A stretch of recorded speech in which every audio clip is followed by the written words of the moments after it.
法塔赫飞弹是高超音速武器，它是从大气层外再回来打的。它如果打下来的话，是一片。所以为什么这次法塔赫打中了苏艾巴港基地的时候，美军有说6人死亡，重点是18人负伤。我相信不会只有死伤这么多人，那个办公室群至少有50-60名高级参谋。一般来讲，美军在基地周边应该会有反飞弹系统，然而这个飞弹就是专门对付反飞弹的。如果伊朗有更多这种飞弹的话，那恐怕精准打击的效果会更好。观众朋友，今天中东情势，赶快来关心到的是伊朗的飞弹，在昨天指导的是总理纳坦雅胡的办公室，今天也会来关心到包括了沙国的美国大使馆被伊朗这边的无人机给袭击起火。另外最新消息是在巴林的美军基地总指挥部也被轰。今天要来关心的是，难道以色列的铁穹失守了吗？接下来也会关心川普的地面战，他说有可能进行，那么会怎么进行？中东战争全面引爆。赶快来看到，这是最新消息，中东战火全面升级，而且是冲着领导人而来的。伊斯兰革命卫队发射了他的这一款海巴尔弹道飞弹，锁定的就是这个斩首攻击谁呢？以色列总理纳坦雅胡的办公室跟以色列的空军司令部。这个伊朗说这一场行动是成功的，但是已经遭到了以色列最新回应说他们是没事的，这个讯息是一个假消息。我们来关心这一款弹道飞弹，海巴尔射程达到1450公里，是第3代的固体燃料弹道飞弹，主打的就是高超的机动与突防的能力。不过这一次让以色列恐怕还有美国相当担心的原因，就是因为这一次伊朗的打法跟过去在去年的这个12日战争的打法开始出现不一样的变化了。伊朗这一次不再只是用所谓的这个饱和式的攻击，用无人机进行饱和式攻击，它开始转变这种分层的攻击，一共是会出动2波。我们来看一下细节。首先，伊朗会祭出它的第一波是用它的低阶的武器，像是大量的火箭弹跟无人机，先来消耗以色列的这个拦截飞弹的库存，接着第2波它才会再次出动它的高超音速飞弹来打穿实际的以色列的防空网。我们赶快透过最新的画面，也就是最近期伊朗的攻击，来看它的这2波攻击是如何进行的。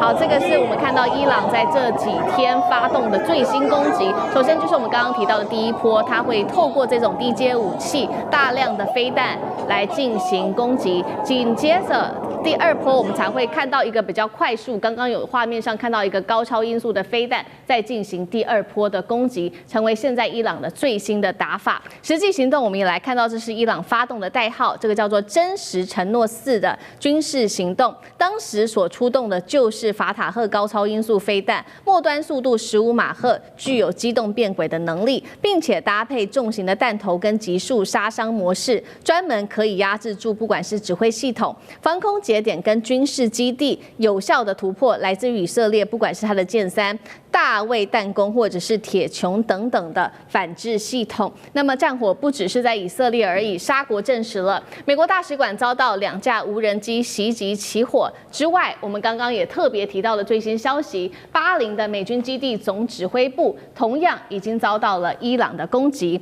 节目一开始要特别请教大使怎么看了伊朗这一连串的攻击，包括运用它的高超音速飞弹来突防，是不是包括了这个纳坦雅胡的办公室铁穹都挡不住吗？这样子做是等于是斩首吗？以色列的防空神话有没有被打穿？大使怎么做解读？我想伊朗这一波的这个飞弹跟这个无人机攻击啊，它有2个目的，一个是当然是报复性的啊，第2个就是威慑跟吓阻性的。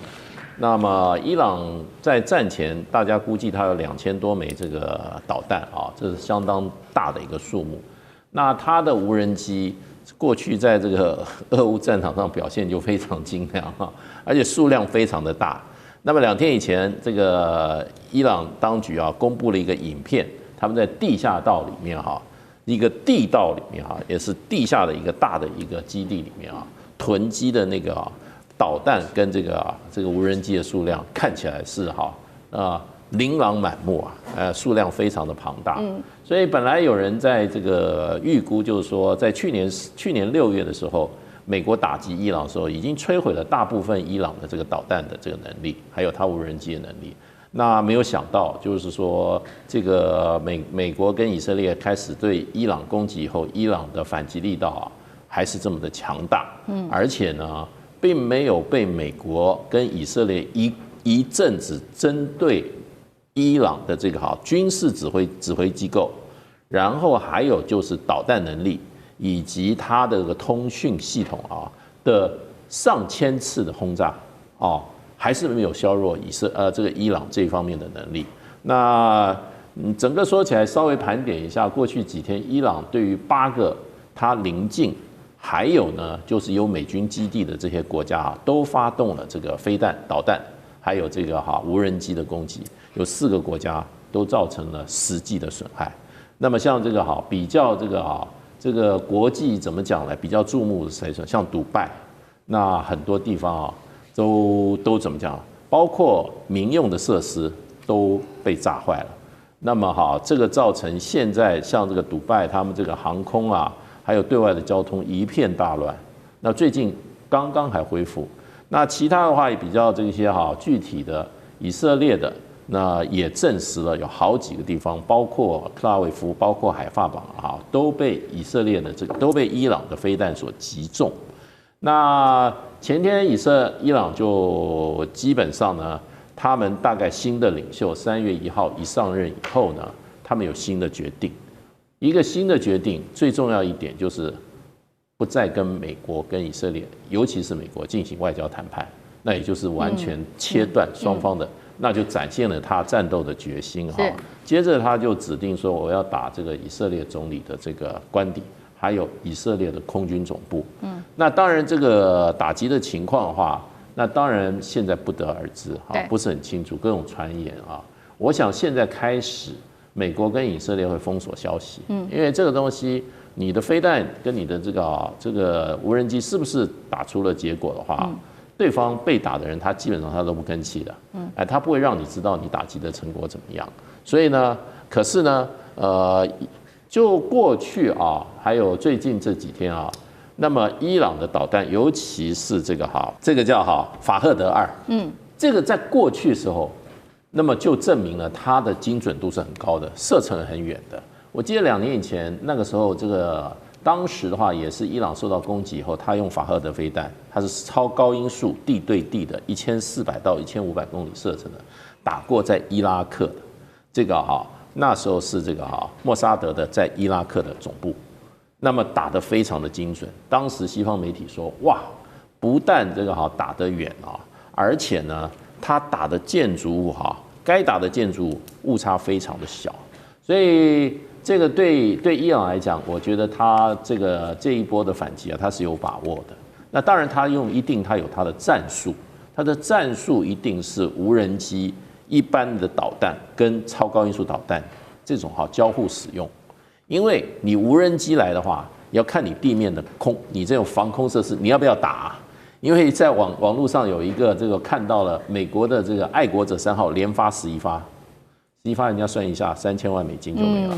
那他这打什么呢？对不对？你是打法赫德2呢，还是打一般的导弹？还是打无人机？所以呢，这个我觉得他基本上他是要消耗美国的还有以色列的军火的这种防空武器的军火库存。所以这场战争看起来以美国政府今天川普他说他准备打长期战，那么可见这个伊朗这一波的反击那逼着美国他必须再用另一波的攻击来压制。好，所以我们看到这一次的美以之间的战争，伊朗的打法已经开始有所改变了。从过去他做的透过这个导弹跟无人机进行的饱和攻击，现在转为是这种比较消耗战的方式。刚刚也特别提到了2个层次，先透过这种比较低价的导弹去做攻击，接下来再祭出它的超高音速无人机。那在这样子的情况下，昨天包括了他说他打到了这个纳坦雅胡他的办公室，虽然纳坦雅胡这边方面说是假消息，但是铁穹神话到底有没有被打破？干哥又怎么看？海巴尔飞弹我们就可以。你看到上面的它的数据说它是第3代的固体燃料飞弹，那它前一代、第2代是什么？就是飞毛腿，大家都比较耳熟能详的东西。飞毛腿。那这就是一般就是苏联制的那种战术的地对地飞弹改良而来的，变成海巴尔。但海巴尔比较容易受到这个干扰，所以说你说他这一次斩首以色列总理尼坦雅胡这件事情到底可不可信？我觉得不管是伊朗或以色列，他都不会告诉你实情的。那但是因为以色列总理办公室他特别有发声明说，总理好好的，所以我们暂且还是相信说，这些飞弹可能没有击中目标等等。但是不要忘记了，像这样子的飞弹，伊朗非常多，所以这次打不中，我下次还可以再打你。倒是现在我们要讲的法塔赫，法塔赫就比较神秘了，因为法塔赫真正击中了苏艾巴港。苏艾巴港在哪里？在科威特。科威特苏艾巴港的一个美军的军事前线基地。好，我就坦白告诉你好了。这是美军中央司令部的前线办公室，就设在那边。一排。他们是用什么方式呢？因为像这种前线办公室的话，他们没有固定的建筑物，它是一排的货柜车在那边。你看起来像货柜，里面真的进去一看，你就好像是无人机的指挥基地一样。它有大型的屏幕啊，然后参谋很多。所以为什么这次法塔赫打中了那个苏艾巴港的基地的时候，美军有说3人死亡，后来更正是6人死亡，重点是18人负伤，受伤的人数现在又在攀升当中，怎么会一次有这么多人呢？一个美军基地怎么会同时有这么多人负伤或是殉职？就是因为他用的是法塔赫飞弹，法塔赫飞弹是高超音速武器。他的任务是专门对付敌人的反飞弹阵地跟系统，那所以说他的弹头动能在1000公斤以上，他如果打下来的话是一片，它不像飞毛腿飞弹打下来是一个点，所以你会发现说法塔赫这种飞弹怎么能够造成这么大的伤亡的原因，就是因为它是从大气层外再回来打的，所以它的动能非常强大。那当然它的这个坐标也要很精准。一般来讲的话，美军在基地周边应该会有反飞弹系统，对不对？然而这个飞弹就是专门对付反飞弹的，而且它这次对付的是静止不动的一个公式，就是什么？就是你的办公地点、货柜车、办公的货柜车，美军中央司令部的前线办公地点，所以这次才会有这么多士兵伤亡。所以大家要晓得说，美军在空袭伊朗的过程中，的确没有损害一兵一卒，但是这次被法塔赫飞弹给打中了，损伤是非常惨重的。所以这件事情对美国而言教训是很大的。我相信不会只有死伤这么多人，因为你要知道，那一个办公室群至少有大概50-60名这个高级参谋，以及非常精于操作无人机的士兵啊，以及前线的参谋。所以说不太可能只有这样的伤亡。是，我觉得当然美国的数据到最后会告诉大家，它不像伊朗会比较晦暗一点。对，所以我们可以继续看下去。如果伊朗有更多这种飞弹的话，那恐怕精准打击的效果会更好。不过专家的猜测跟理解是，法塔赫飞弹的数量不够，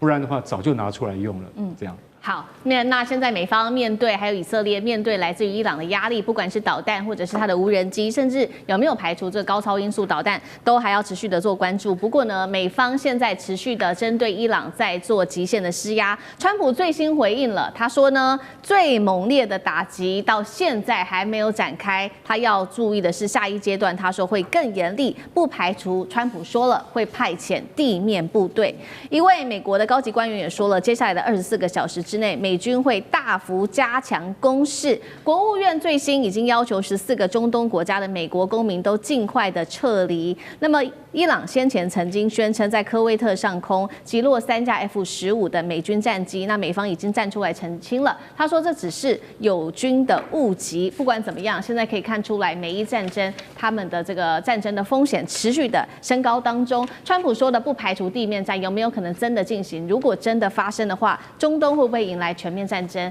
上次哥又怎么看？眼前川普最大的这个有个新的考验哈，就是他等于对伊朗开火，或包括特别把哈米尼打死啊，这个斩首，他现在必须要提交给国会。也就是说，最后国与国之间如果真的要战争的话，美国国会得要通过。所以现在川普已经正式提出来，那美国国会会通过吗？会不会像关税战那样子？其实还是这个关税的权跟现在这个开战的权，其实还是国会的哈。总统可以决定没有错，但是国会得要同意，这是眼前的一个很大的一个关键。但是都知道，川普其实向来都是会先丢出一些英文叫 future vision， 然后下一个阶段的一个东西，或者是说夸口的东西。我们知道，其实在川普在打的时候，刚把哈米尼弄死的时候呢，斩首行动完之后，他立刻说：“这个伊朗这个地方，他有3个可以接班人，然后他再看哪一个可以跟他来谈。”所以他就立刻说3道4，可是事实上最后证明根本没有人要跟他谈，而且他一开始以为可以就碾压式的透过威慑你，还把你哈米尼把你斩首之后，你们大概就乱成一团，你们大概就得要投降了。可没有想到，不到24小时，接班的这个3个主要的团队，马上立刻就可以把这个回击。这令人赞叹哦！在全世界都这样，也不是乱打，而且还包括周边的胡塞组织啊，包括等真主党。其实现在特别是在整个以色列的各大城市的上空，不只是只有伊朗的这些火箭弹，跟包括他们的导弹，其实还有其他的这个搭配的一起穆斯林兄弟在攻击。但我们刚刚讲，除了他第一个部分他夸口说要跟我谈，第二个这个最新夸口就是有关于地面部队这件事情。当然，现在最新还有第3个夸口是什么？他说武器，因为如果你要打地面部队，你要先算算你有多少武器吧。除了飞弹之外，然后川普最新的说法是武器是无限多，他现在是这样夸口说，特别是中高型的武器绝对没有问题哈。所以这些夸口本身都看得到，川普其实是商人，所以他很多东西的放话的东西，这就像是他会投射下一个他具体的目标，所以他描述这个东西，但是是虚实，其实不见得。他都是先画给，然后之后再来调整。要知道，如果真的打到地面战，很恐怖啊！这不要说是国会同不同意，乃至于他自己本身就要真正进入实质的衡量。对，要知道3个角度：第一，美国永远都在打代理人战争。整件这件事情其实是以色列的问题，他只是聊得太前面了。所以你说他会真正的投入到地面战争吗？要知道，大家一定要了解一下伊朗的地形哦。伊朗其实是在中亚中间，才隔着所谓波斯湾的部分。我们所谓中东地区大范围的中东地区，当然包括伊朗。可是你就地理位置来说，其实伊朗其实更靠近中亚，跟旁边的这个伊拉克跟那个印度是很靠近的了哈，是更靠近我们这里。所以他现在打这个以色列是要跨过去打。他最近攻击那么多，其实穆斯林其他包括沙特等等这些国家，就是因为他的同一个方向，他并不是往右打，往前后打。很多人其实没有搞清楚伊朗的地理位置，也就是说，地面战争这件事情，美国要怎么样过去？他要怎么样去打地面？难道这些其他穆斯林的，包括沙特，跟他一起打伊朗吗？所以地面战这里还要牵涉到整个支援的问题。要知道，这伊朗不是笨蛋，他现在马上就把一些海港当中美国的这一些航空母舰的补给的地方也都打烂了哈。所以伊朗真的不是笨蛋哈。再加上刚刚讲，伊朗不是笨蛋，所以如果你要打地面战争的话，对方如果也是很精明，像这一次我们看到反击这么厉害的话，恐怕不容易吧。好，观众朋友，今天节目一开始头条焦点，赶快来关注到现在全世界都在关注的中东战事已经正式的爆发了。今天会关心伊朗它的动作重击了美军的基地，并且声称他击中了林肯号航母。铁穹现在说以色列的铁穹也挡不住吗？川普则是扬言还会再继续的加大打击，打到4周为止，更预告会有美军更多人会丧命，也就是说会全力来打这一场战争。美以伊战争已经全面开战，赶快来关心中东现在进入到了全面战争模式。本来在26号这一天呐，这个阿曼调停人还出来说，谈得还行，和谈判虽然没有什么太多的突破，但是至少美国跟伊朗之间有取得一些的进展。结果没有想到，才隔不到多久的时间，28日，美国就已经联手了以色列，启动了这个川普叫做史诗怒火行动，对伊朗发动了大大规模的空袭，在12个小时之内，一共是狂轰了900次的空袭来进行。那美军出动了它的战斧巡弋飞弹、F-35逆踪战机，还有它的 FA-18超级大黄蜂等等。那么成绩的部分，我们看到最震撼的消息就是伊朗的最高领袖哈米尼遭到斩首杀除之外，包括了48名来自于伊朗的高层也都全部团灭了。另一方面，川普再继续说，他说几分钟之内，当时发动战争的时候，摧毁了9艘的伊朗军舰跟多处的海军设施。以色列的部分加入美国，那我们看到以色列它出动了200多架它的战机，打击目标超过500个目标，造成伊朗现在最新统计大概是近1000人的战损。在这样子的一个状况之下，我们来看到伊朗的革命卫队也针对了美国的战损说出了一个最新数据。他说，美国有超过500死伤，传6名 CIA 的高官也都被炸死，这是来自于伊朗革命卫队的说法。但是美军说，目前的战损是3死5重伤，所以这数据上其实还仍有非常大的落差。针对于来自于美国跟以色列的攻击，伊朗方面也有立刻做反击，并且宣告没有红线。我们来看到伊朗的3层反击有哪些？首先，第一层包括了锁定了美军中东的命脉，也就是卡达的乌代德空军基地，还有其他多处的美军基地。这当中包括了在阿联、巴林跟科威特等等。第二个就是伊朗说的，美军的航母林肯号遭到伊朗4枚弹道飞弹给击中，战局进入了新的阶段，被美方给否认。最后一个是飞弹跟无人机，伊朗方面轮番上阵，压迫以色列的铁穹防空系统。以色列的部分城市遭到袭击，造成了9死20伤。好，所以节目一开始特别请教舰长怎么看了？伊朗真的敢这个无红线继续的做攻击吗？刚刚说了，攻打美军基地、打航母，美军也有非常3死5重伤，这是来自于美军的说法。但是伊朗的数字是更高的。伊朗真的准备全面跟美国来作对吗？吕舰长怎么看？其实这一次不管伊朗的想法是什么，美国的想法也就是要打出一个结果，不能再像去年一样。那如果说我们看到最新的 BBC 的新闻啊，也就是今天早上的新闻，就是有关于荷姆兹海峡的部分。有关于荷姆兹海峡，其实现在已经发生船只遭受到攻击的一个事件，然后因为这个事件，所以我们看到这一个油价它一个飙升。那但是到底是被什么样的飞弹打到了，其实目前不知道，因为也没有提出相关的一个攻击的内容。但是我们如果从这一张画面来看的话，其实它的攻击点非常的高啊，但是也不是高就不是反舰飞弹啊。那我们日后看看共和卫队它是怎么样说明这件事情的。那我们现在看到这张图呢，其实是今天下午1点07分的时候截出来的。那也就是我们看到 AIS 的相关的内容的话，我们就看到荷姆兹海峡在这个位置，其实几乎等于没有船只通过。那如果有特定的船只通过，应该就是跟伊朗以及他的一个国防军或者是他的共和卫队已经打过招呼了。我们这边看到一群的，全部都是油轮啊。那这个油轮呢，它为什么不敢通过？因为其实我们看到荷姆兹海峡在这个位置呢，它其实对于伊朗来讲，它其实是有反舰飞弹的，无论从300公里到120公里，统统一应俱全啊。那所以我们现在所看到的这个状况呢，那是不是他连航空母舰都敢打？他说他发射了4枚飞弹攻击这个林肯号，但是呢，林肯号它并没有相关的一个战损的报告。但是我们从之前红海的一个状况，我们就可以发现啊。这个无论是当时的胡塞组织，或者是现在的共和卫队，或者是伊朗国防军，他们通常都会说他们发射了几枚飞弹，可是实际上有没有命中是另外一回事啊。那而且我们知道啊，这个有关于航空母舰打击群的这一个空中的防卫啊，不是只有那个林肯号就是航空母舰自己担任，其实呢，它会由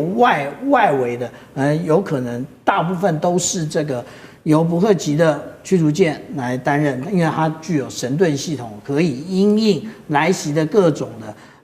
无论是无人机或反舰飞弹，或者是我们现在所认为的这一个高超音速飞弹，虽然高超音速飞弹目前大家是说无法拦截啊，那但是伊朗有没有那是另外一回事。是，所以我们现在看到这个状况呢，也就是我们讲到的伊朗，它不是它有没有决心要跟美国对干，是美国决定要跟伊朗对干。好，那另外一方面，我们也持续请教委员又怎么看？因为伊朗说他有打击到这个林肯号，美军现在出面否认，那到底有没有可能？另外就是川普持续喊话，他说他会再打伊朗打4周，而且他还说会有更多的美军丧生，他是强人反击，还是一个选战前的豪赌？那川普说出动了 B2，还有这个沉寂了9艘军舰的说法，可信度委员又怎么看？应该这样看了哈，任何一个战争双方面的说辞都要存疑，不管是美国的说法、伊朗的说法、以色列的说法都要存疑。那任何事情要相信它，一定要 double confirm，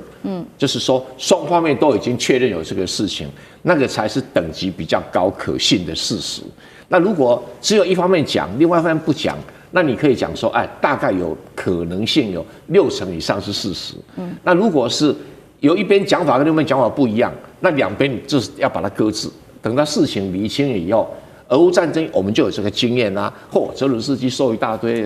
说最后两边都说谎，这种几率很高啊。所以我们一定要叫做 double confirm 要做这个事。那以目前来讲说，这个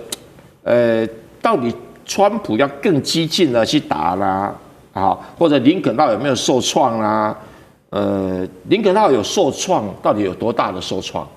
这个不能因为受创就好像他不能再打了，也不能这样子来解读。好，那你说这个美国能不能维护全球的霸权？美国本来就不是全球霸权了，但是美国在波斯湾还是霸权。这你要是区隔这两件事情啊。那这个川普能不能撑4个礼拜？在战前好像你节目还有很多地方我都不断强调。根本没有办法估算他到底手上剩下多少弹药，或者说他剩下多少战斧飞弹，这个导弹那个导弹不知道，因为照道理他在俄乌战争消耗不少，他在以哈这个战争也消耗不少，所以剩下有多少，还是要把对亚洲地区的储备全部都搬过去啊。如果亚洲地区的储备全部搬过去，那还真的够。可是搬过去的话，那如果中国大陆突然之间来那一下的话，那你美军不是说很凄惨哦？是，所以不晓得他怎么去考虑这个问题。我认为不至于全部搬过去，但是搬多少不知道。那这个至于 B2 有没有出动，有人说有，有人说没有，但是新闻上讲的，而不是这个正式官方版本。那所谓集成9艘军舰，那是美国讲的，伊朗这边也没有确认，所以我们可以让这个消息再等一点。但不管如何，我们在评估一个战争的时候，我们是用战损的角度来看这个问题。战损角度是什么？比如说打掉哈梅尼是10分，然后这个杜拜的反转饭店被打掉，大概就是1分。换句话说，军用设施跟人员它的价值比军民两用还要高，然后军民两用比纯粹的民间的还要来得高。那我们这样的评估起来的话，就像那个拳击一样啊，我打到哪里几分，打到哪里几分啊，这个统计结果谁赢？到第一回合打完了以后，确定是美国伊朗赢。这不用去否认它哈。那接下来伊朗会有什么样的反击力道？那伊朗会讲很多，美国也会讲很多。不要去相信，我们一样要用客观的数据来 double confirm 那因为整个伊朗的高端阶层被端掉了嘛。这符合美国的战略，因为美国的战略讲废核，基本上只是他提高他打伊朗的正当性而已。他真正的目的是要消除教士政权，把伊朗政权移交到民选政府手上去，或把革命卫队的权力移交到国防军手上去。他基本上采取这个策略，所以呢，伊朗里面有根深蒂固的经济矛盾跟民族矛盾。国防军、民选政府基本上都是波斯人，教士集团跟这个革命卫队基本上都是阿塞拜疆人，也就是他们是满清另外大多是汉人新军都是汉人嘛，然后八旗都是满人，大概这种情形。那美国就想要趁这中间而入，我只要把你教士集团铲除，革命卫队弱化，那国防军就有起来的机会。他基本上是玩这个游戏。好，所以美国已经达成他所希望达成的目的之一。那其实现在呢，不管是美国或伊朗，可以看到双方都互不相让，也都说没有红线，会继续的打下去。这一场战争会不会从目前的空战变成地面战，甚至演变成一场区域战争？杨老师又怎么看？我觉得应该不至于，但是并不能排除它有发生军事战争扩大的可能性。这取决于什么？这取决于不只是你弹药的这个库藏是多少，也取决于最重要是政治的发展跟变化，尤其是伊朗现在内部。那美国川普为什么要打伊朗？他的说法是：第一个，伊朗的核武绝对不能容忍；第二个，伊朗是支持恐怖主义的国家恐怖主义者。这连国际媒体都不买这两个理由。那他在联合国安理会就这么讲。但是我觉得真正它的原因，一方面是在伊朗的一连串的暴动跟抗议之后呢，其实伊朗已经非常的脆弱，统治阶层很脆弱，哈米尼也86岁，然后呢，以色列跟美国的情报看到了机会，趁你病要你命。那当然，如果把这个神权政府的高层能够干掉，一定会有比如说理性务实的接班者，或者是改革派是不是能够取代？后面的变化很难讲。但是呢，他们在过去长久以来对伊朗的渗透，那伊朗已经像个筛子一样，所以你才会看到这么精准。就军事而言，这是个精准的斩首行动。但我觉得还有另外一个最重要的因素，川普跟内塔尼亚胡都有内部政治上的需求。你想想看，美国现在最高法院判这个关税无效，然后呢，淫魔案，川普的介入越来越多。ICE 现在在美国，这个是过街老鼠。年底的选举，美国的启动选举，所以川普需要一场军事胜利，尤其是过去46年来作为美国最重要的中东地区的挑战者、威胁。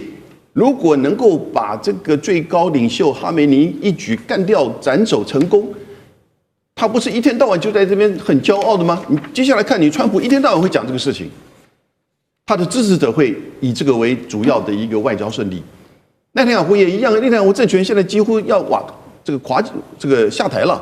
现在都不用了，所以他有就是说可能针对伊朗的情势的观察所采取的决定。那现在伊朗，你看到过去这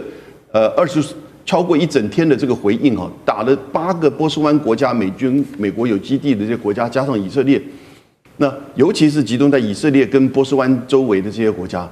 那造成是有一些战损，但除了那个雷达系统之外，其他其实还好。伊朗说是打死了200名美军，但美国人说只有死3名，会不会再持续？因为第一天前面24小时，这是一种情绪上的回应，因为你打死我的最高这个领袖嘛而且不要忘记，我觉得《纽约时报》很多西方媒体都很刻意虚假的遮盖这个另外一件事实，它也造成148个中小学生的死亡。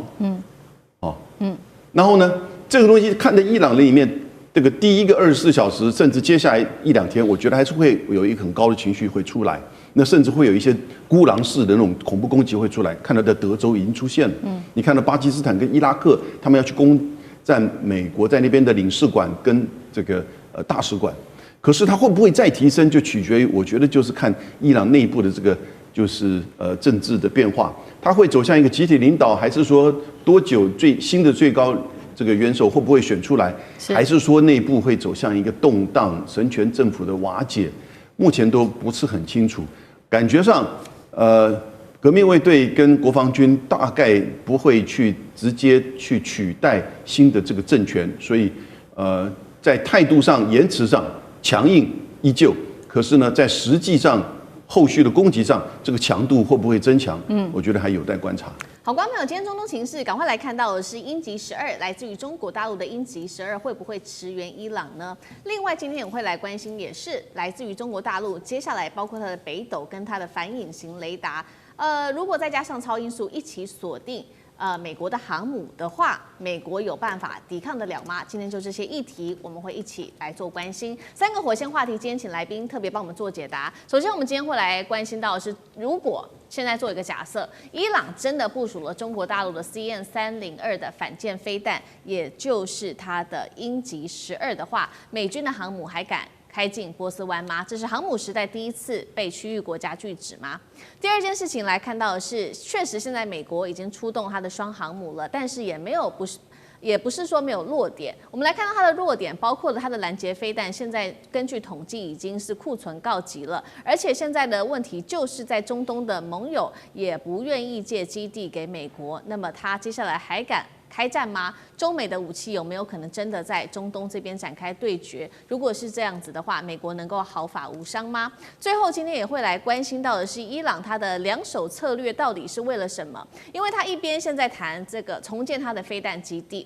那一边又说他要和谈，这是求和平还是在拖时间呢？其实伊朗是在等中国大陆的武器到位吗？包括它的雷达，还有它的北斗反舰体系到位，再来针对美国展开攻击吗？今天就这些议题，我们会一起来做关心。确实，现在看到在美伊的一个对峙上面，美国它的军事武器已经部署到位了，16个军舰、2个航母战斗群跟7个战机联队，大约是4万名的兵力集结，全面压境在中东，而伊朗也是蓄势待发的。我们来看到是来自于路透社最新的披露，有来自于中国的帮忙吗？伊朗即将跟中国大陆敲定采购 CN-302超音速的反舰飞弹。这个外贸版本就是大家所熟知的鹰击12了，号称能够治得了就是航母，能够集成航母哦。那么来看到它的特性，包括采的是低空高速的图防，终端还具有超高音速的一个冲刺能力，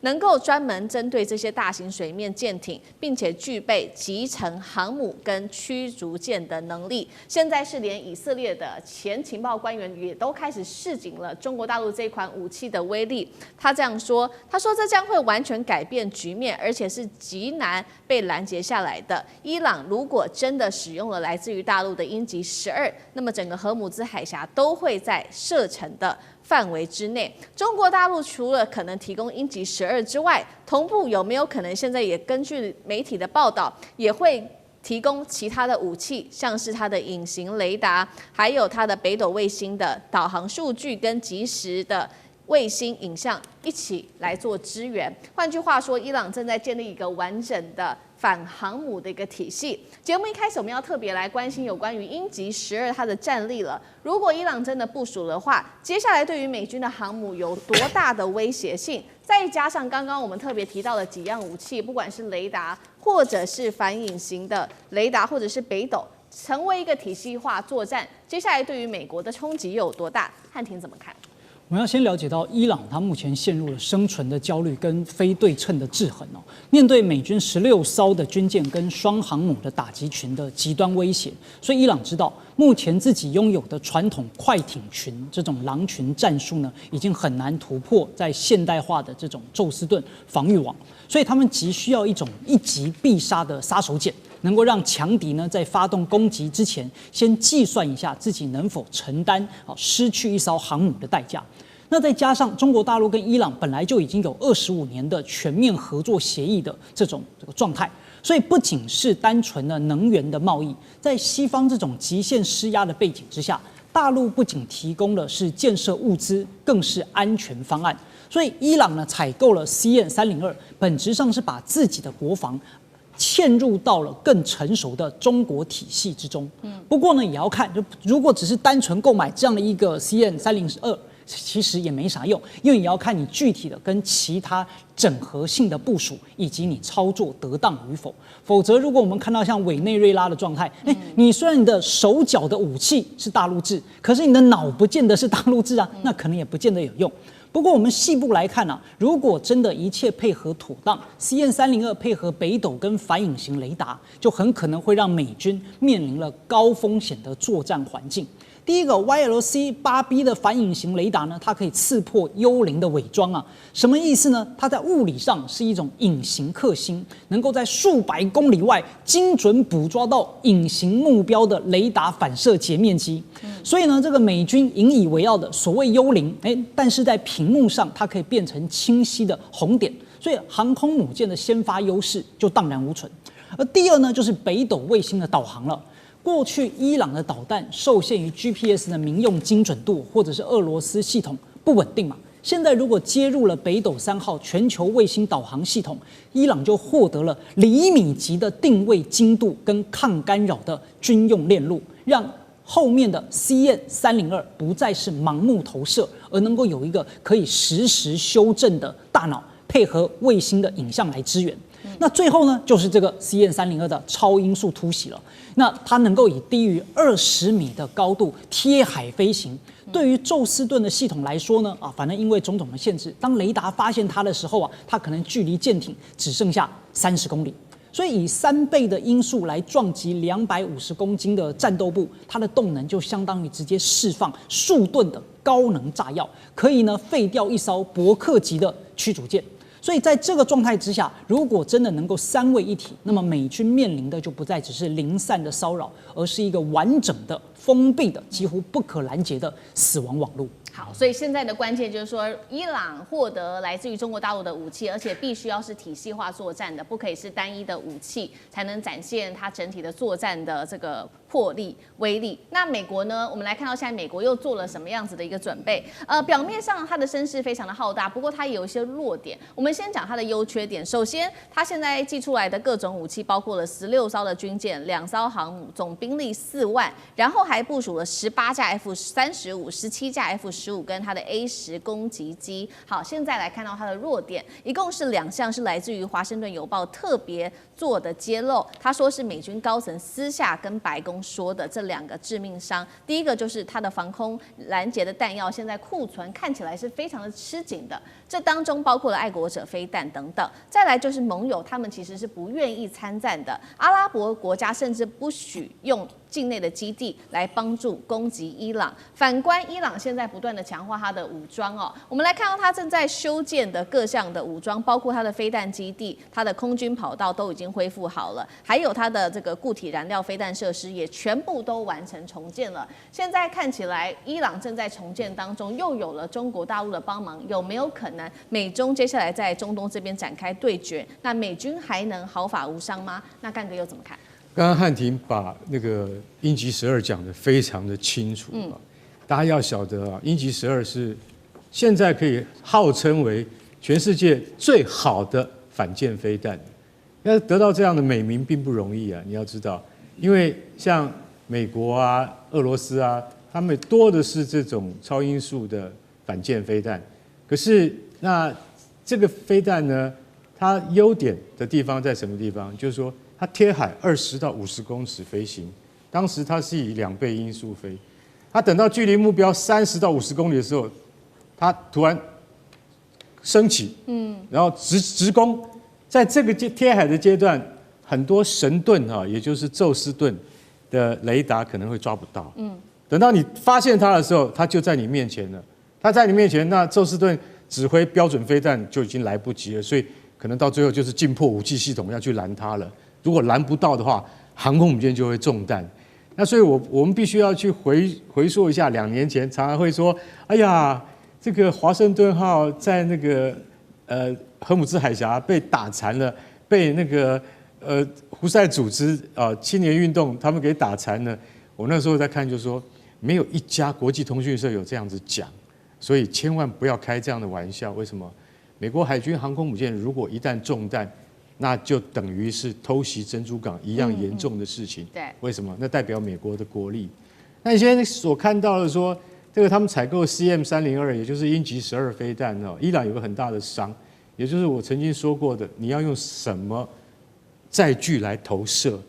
它可以用飞机载，它也可以用船来打，但是伊朗没有这么大的船，也更没有那么大的轰炸机，所以我提供了 CM-302。大家要知道，这种超音速反舰飞弹非常大一枚，你如果没有足够的载具，你是不能够发挥它的功效。所以我一直在想这个问题，就是说，伊朗如果敲定跟中国买 CM302，也就是鹰击12的话，它一定有附加它的载具在里面，不然的话，它的用处恐怕就不大。可是我们回头再来看看美国啊，美国已经16艘军舰在红海了，对，再来就去赫姆兹海峡了，就已经到德黑兰门口了。那你说这么多军舰都过来了，那你伊朗不怕死吗？我告诉各位，到目前为止啊，舰上的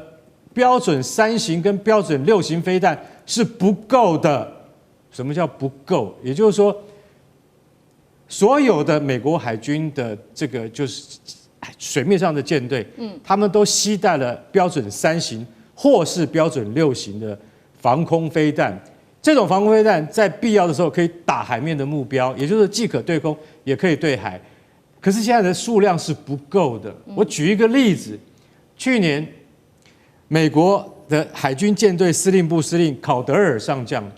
他对着那个美国的军工业，他开会的时候，他直接讲一句话：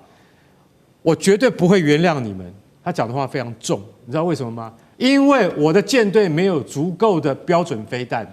所以今天这个新闻就验证了1年以前舰队司令部的司令他所讲的话，到现在没有改善。你知道吗？缺乏这么多飞弹，库存告急。为什么会告急？很简单啊，就是因为最近支援了以色列去防什么？防伊朗打过来，就去年嘛，防伊朗打过来的那个飞弹，所以花了很多。因为美国是无条件提供给以色列的，所以耗费很多。在这种情况底下，还有在这个海峡上面要预防青年组织他们打飞弹过来，所以像这样的飞弹，还有另外一种叫爱国者，爱国者耗损最大。那你知道五角大厦也评估了，要恢复库存要5年，要5年。他们还讲了另外一个数据，他们说要恢复送给乌克兰的标枪飞弹，比较小的那种反坦克飞弹，要13年。大家知道吗？所以4万大军，美国大兵集結在那个荷姆兹海峡外面，你等上了岸以后，你恐怕发现你反坦克飞弹你都不够，更不要讲说我刚才讲的那种对空拦截的那种巨大的飞弹都不够啊。所以在这种情况底下，我们讲一句实话，就是说你粮草先行啊，结果你发现粮草也没来，然后你川普你现在要大开杀戒吗？你要先想想看，这一次的作战很恐怕只是一个有限战争，你要快速取胜，快速在谈判桌上面取得进展，不然的话，你真要打他的话，你恐怕48小时之内就必须要撤退了。好，所以现在面临在军事上面的不足，不管是在这个拦截弹药的不足，川普敢不敢先开第一枪，这个还要持续的做观察。倒是伊朗现在，为什么突然间又慢慢的好像展开示好？他现在说了呢，他愿意来展开核谈判，在日内瓦这边他想要谈，这是来自于伊朗外长的最新说法，而且他也特别强调了。他说：“伊朗，我们接下来不会发展核武，但是还是绝对不会放弃和平的技术性的一个权利。那么时间点也非常微妙，因为现在看到伊朗好像在实施的是2手策略，一边它还是持续发展它的飞弹系统，还有它的防御系统，但是另外一边又好像示好说想要跟美国来好好做谈判。大家也在解读说，川普这个伊朗到底在想什么？他是不是现在呢正在等中国大陆的武器完全的到位，才会对美国展开攻击？那大使又怎么解读？其实伊朗我们今天观察，从很持平的观点看，伊朗已经做了很多让步了。那就不晓得美国到底要求伊朗是什么？因为伊朗的外交部外长已经多次声明，他说我们已经草拟好一个有关发展核武协议跟美方要签核武协议的一个草案，准备26号带到日内瓦去谈。那这一次在谈判的时候，美国只提出2点要求啊，第一个就是废导是什么？导弹。他要伊朗把他的导弹系统把它废除，自废武功。第二个就是废核。那废导的部分，伊朗说绝对不可能，美国也没有继续再谈了。那废核的部分，伊朗说我没有要发展核武，我也不会发展核武。那可是呢，我发展核子和平用途的能力这一点我不能放弃。所以就是大家这个立场。然后现在已经传出来，就是说我可以把我已经提升到60%的这个浓缩铀我可以送到国外，大概就是送到俄罗斯，去把这个浓缩铀的风度把它降低。对我手上不拿了，我就交出去了嘛。那这一点事实上的话，伊朗部分已经讲得蛮清楚了。可是美国对伊朗的这个施压，从来没有针对伊朗这一些提出来的具体方案做任何回应，只是说伊朗就是说这个